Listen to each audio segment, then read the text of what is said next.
So I watched Private Benjamin, 1980 movie. Uh, I'm going to pan it, all right? And I want you to know that it doesn't mean that that's a bad movie, all right? Even when I do a movie review and I give something like 1 star, that's how I got the enjoyment out of the movie, is by panning it.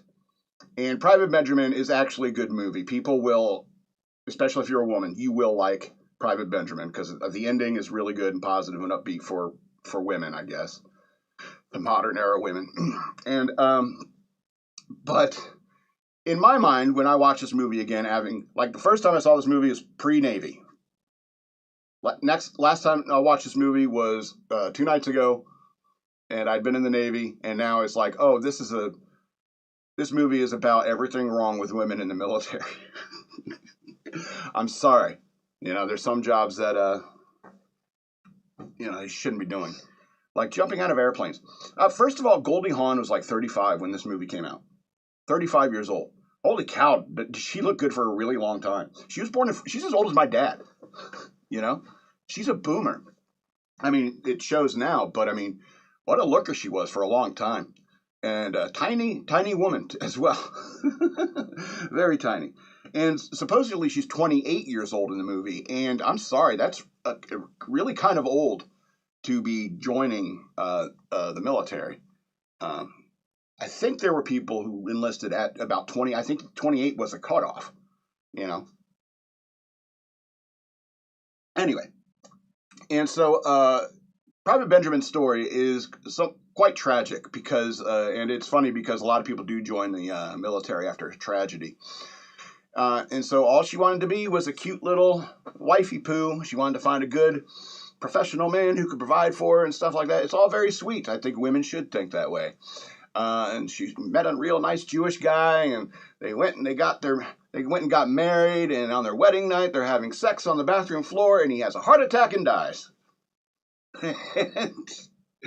And she doesn't know what to do. And so, and all the money was with his family and so forth. And so she's like on her own again.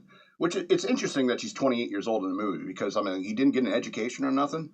And so when you finally joined the army, you weren't like an officer or something like that. So she like enlisted in the army. But so she's just devastated, obviously, because that's a horrible thing to happen to a person. And so she's just, she's talking on, calls a radio call-in show. It's just whining about her life and stuff like that. There's the caller to the call-in show calls and tells her, it's like, hey, Judy, I got something that could change your life. And she goes and meets this guy. And he's an army recruiter. And he's like, starts pitching. It's like, oh, it's a brand new army. Yeah, we totally have women in it. And it's not like a barracks, big smelly barracks anymore. There's like villas by the sea.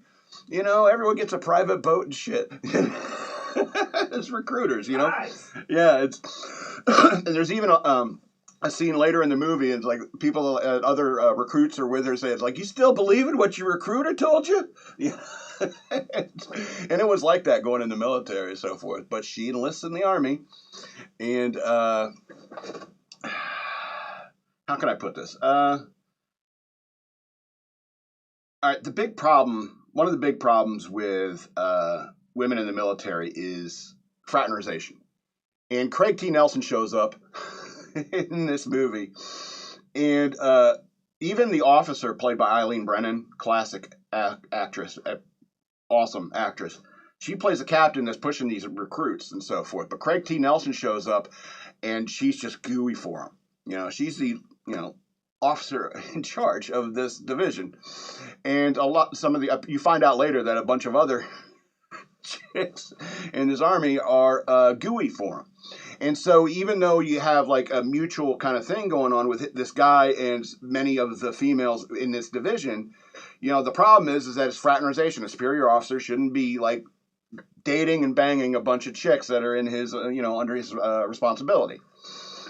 That's called fraternization in the military, and it's not allowed. And, it'd be less of a problem if women weren't in the military. All right. So that's just like one problem. All right.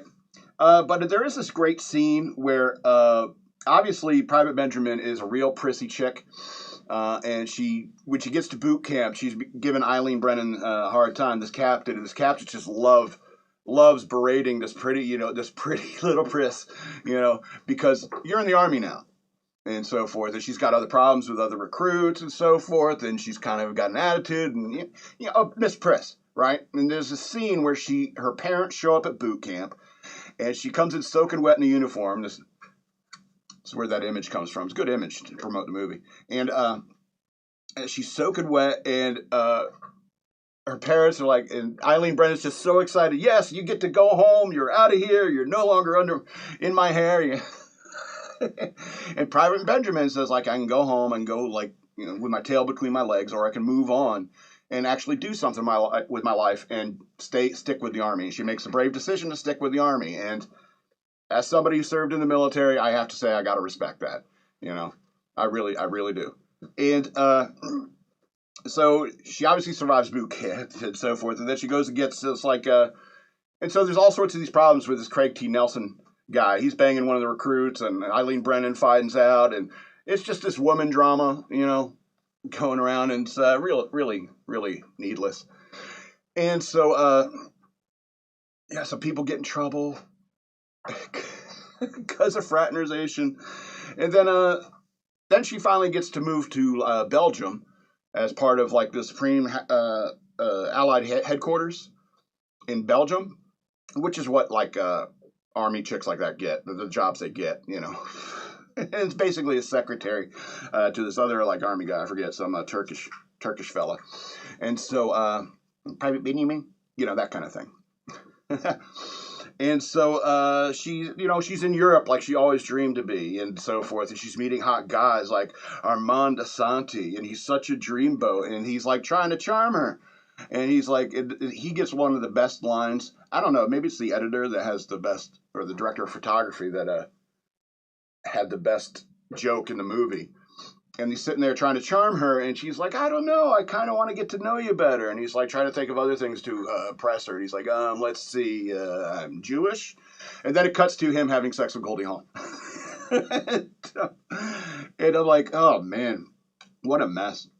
Additionally, when you have, like, women deployed in these forward locations like this, especially, like, in a city like Belgium or something like that, you're going to have them fraternizing with the local population.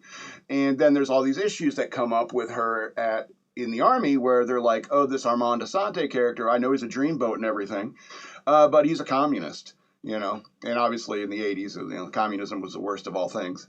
And so, and it still kind of is. I don't know. Socialism may be worse. I don't know. Anyway, it's so, she gets in trouble because Armand Asante is a communist, and and she's like, oh, I don't care anyway. I'm gonna get married to him and stuff like that.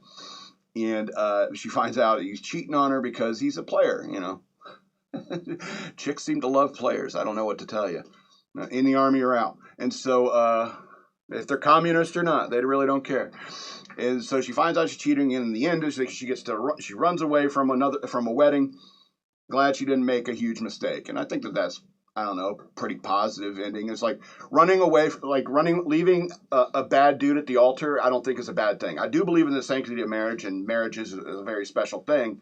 But you should have better taste in men, generally. All right, ladies. And I mean that, like, all of you, 100% of you. You need better taste in men, generally.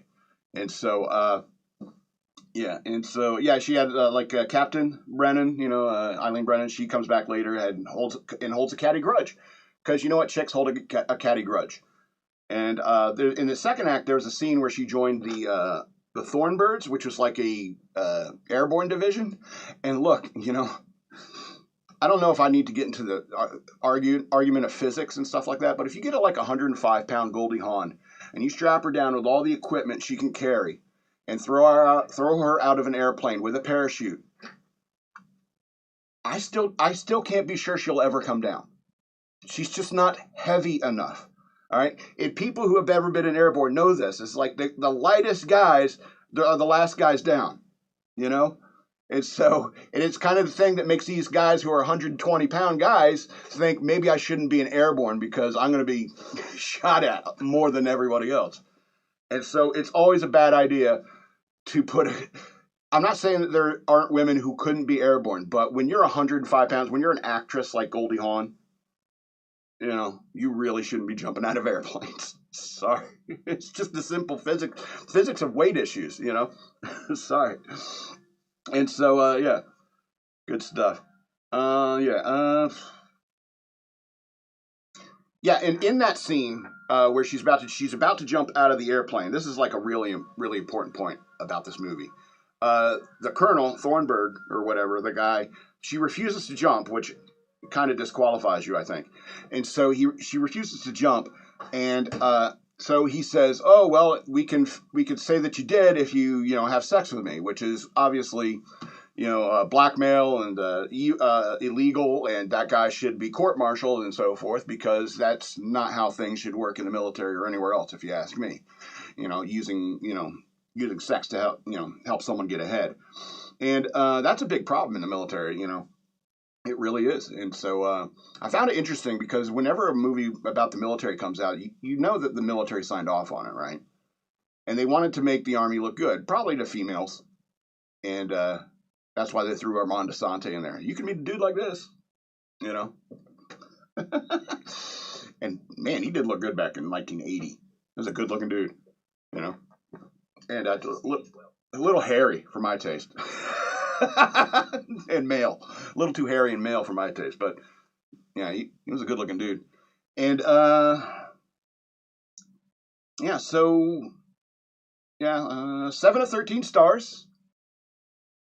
My final word on the film is that women needlessly complicate an already complicated military. All right, let's go to the news worth knowing.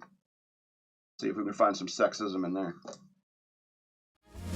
The madman loves you all.